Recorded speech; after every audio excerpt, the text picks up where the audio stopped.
Mehmed तुम्हारे भाई जैसा है। तुम खालदा के हाथों में पले हो, वो लोग तुम्हारा खानदान है।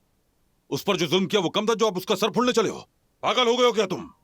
बेटा, बेटा ये तुम्हें क्या हो गया है? तुम तो कभी किसी को नुकसान नहीं पहुंचाते थे। आयजा वही बहका रही है ना तुम्हें? हाँ बेटा, उसी ने तुम्हें उकसाया है ना?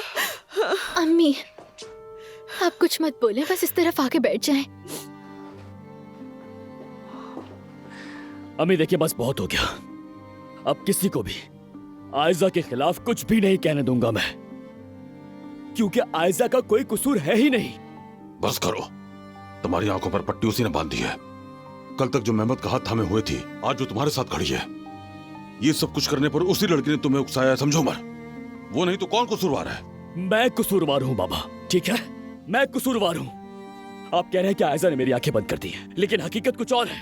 आयजा से मिलने के बाद ही तो मेरी आंखें खुली है।